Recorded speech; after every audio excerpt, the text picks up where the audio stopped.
All right, everybody, thanks for tuning in to another episode of Mindset Check. We have Jack Archie on the call.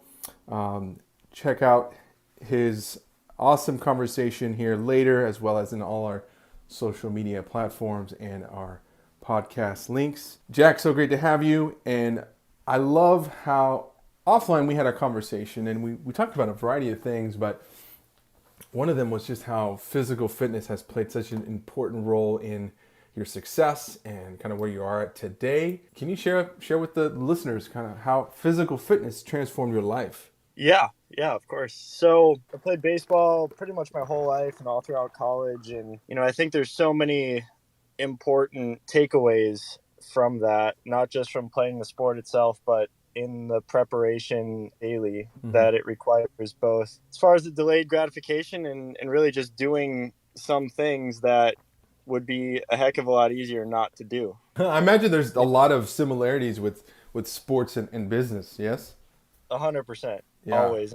One of my favorite lines from one of my coaches always is he said, don't look behind you because somebody might be chasing you. There's always competition in the sports world, even from your own teammates, from people that you consider to be, some of your closest friends. And it's the same way in business. Some of the people that I hold in the highest regard are the same people who are walking into an appointment right after me trying to get it from me. Yeah. Right. Right. So I think all those things are so important and values that I take and live by every day. Specifically, the physical fitness thing for me is if I push myself hard in the morning physically, whether it's from a cardio workout where you're sucking for air or, lifting weights and you think you can't do one more rep. If I can get through that, I know that there's nothing that's going to be harder than that to do that day. Right. What is, if somebody is somebody going to be mean to me? Okay, maybe. But I almost dropped 135 pounds on my face this morning. Yeah. It's almost So like if you get that first win in the morning, it creates momentum for your day. 100%, and there's times of life where where it's more convenient not to do it. Right. Right. Where you could say, oh, I'm on vacation. I don't want to do it today. Or, it's the weekend. Maybe we should go out to brunch with our friends and the whole thing. It's like, well, Right. if you fall out of those habits, I've noticed a lot of other things in my life start falling out of line. Have you heard of the book Atomic Habits?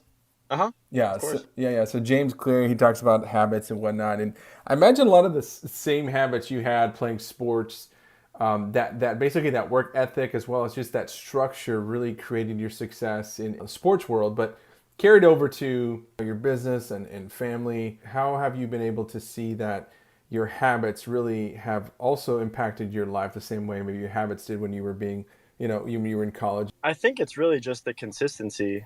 It's one of those things where life can seemingly come at you fast, and you got to figure out how to navigate through that, right? You got to figure out how to grow up quick yourself. Right. And I think those habits really lead you down that path, assuming that you're in that right mindset and practicing the right things. What kind of mindset are you creating for yourself so you have that edge, so you have the ability to adapt, to pivot during the day when you get thrown a curveball? Yeah, that's a really good question.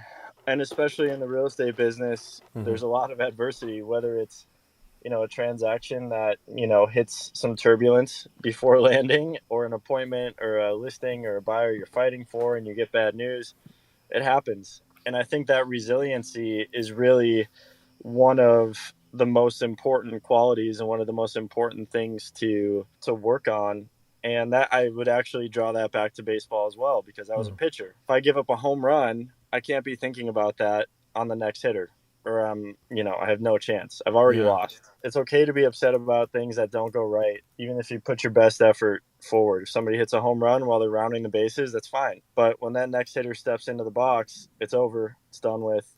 You're focused on the next move. If you get a phone call and another agent says, hey, we're sending over a cancellation, it would be unhealthy to not be upset about that for a second. Right? Yes. That's internalizing. That's not good, but you have to move on. Don't let it affect the rest of your day. And, compartmentalizing thoughts like that, it's really hard to do, but it's been really super valuable.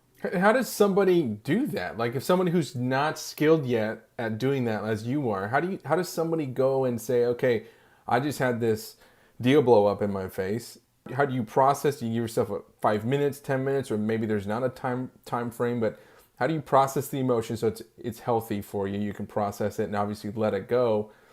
And then how do you move on? I mean, for I think for many of us, it's like you can get attached to something, attached to a certain way you want your day to go or a certain way you want this deal to go. And when it doesn't go that way, you can get caught up in the emotion. 100%.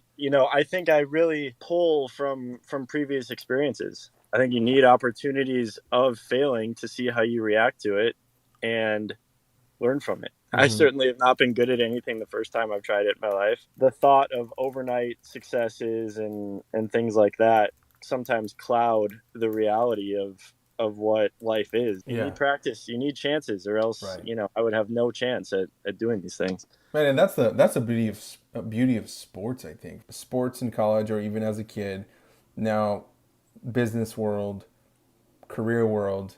I'm just gonna switch out like the game, so to speak, and keep the same habits, keep the same work ethic, and it's almost like you will be more successful potentially, right? Because you have what it takes, and you kind of had a trial and error through sports and you realize that, hey, like you said, there's this delayed gratification if I put in the work, getting your reps in and having at bats, like all those are beautiful ways of expressing how it is in the business world, how it is when you go into your career. So I love that whole how you're able to just bring all that past experience and apply it to your current career. I would maybe even say, like, if someone doesn't have that experience and isn't able to pivot like you're talking about, maybe you need to create more opportunities for you to fail. People might be like, well, that's not really an opportunity, but it is, because it creates the skill of overcoming, the skill of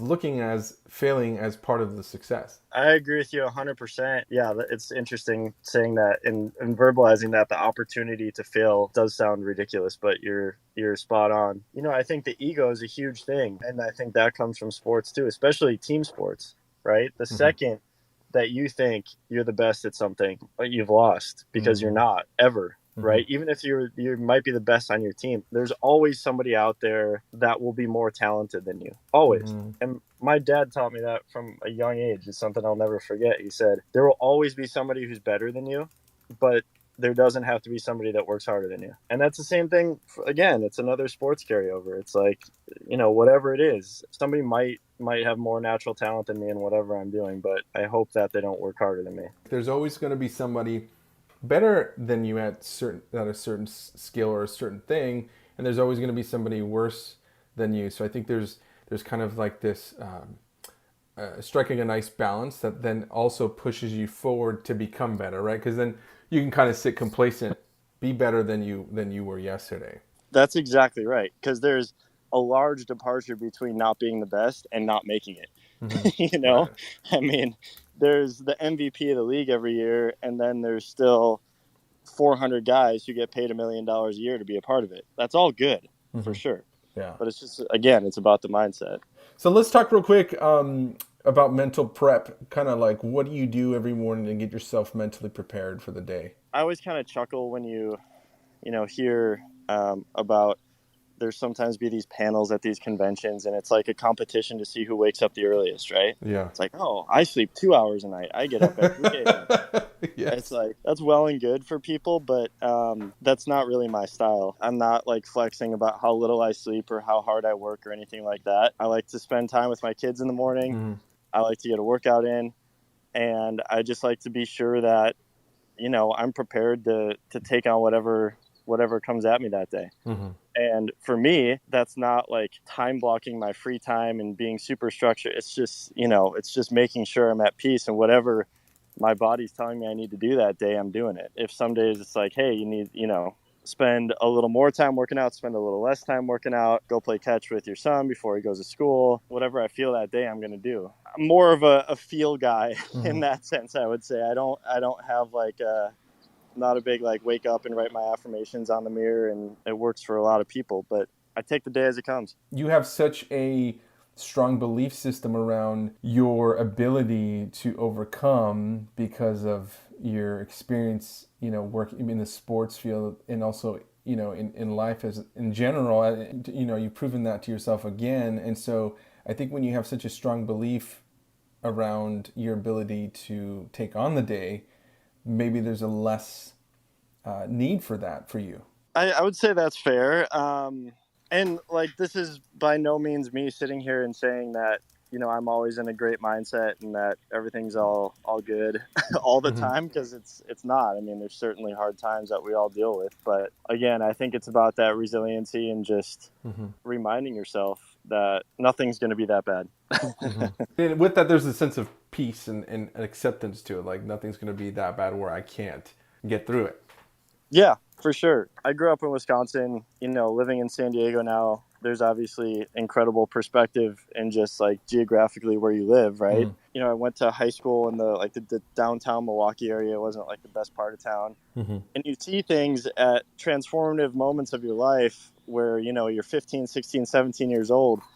And, if you take stuff away from that, you can see that people have it really, really hard. The fact that I can wake up every morning and be in control of what I want to do for the most part and help people, achieve their dreams of real estate. It's not that bad. Mm-hmm. Yeah. At the end of the day, Yeah. no matter what I deal with that day is not going to be as bad as some of the things that I've seen. It sounds like gratitude plays a big role in that, right? It's like Dude, being grateful. so grateful. So grateful. And I never ever thought that I would end up in this part of the country being able to do what I do. There's pinch me moments all the time, and that's a huge driving factor as well. I love that. Jack, thank you so much. I know we know we're on our 10 minutes with you, but I appreciate it. I love the Yeah. content, the feedback, the gold nuggets you've been able to drop for us here, and really appreciate it. Gratitude just blankets, covers your whole way of being and operating, that it allows mobility. You're able to adapt and pivot because you're grateful for what you have, and you can move forward and have that resiliency because you have a great life. And I think when you have that perspective, your life just keeps getting better and better. Gotta have that abundance mindset, right? Yes. Well, hey, thank you for having me on, David. Yeah, it was a pleasure, and I hope to have you back. Sounds good. Take care. Take care.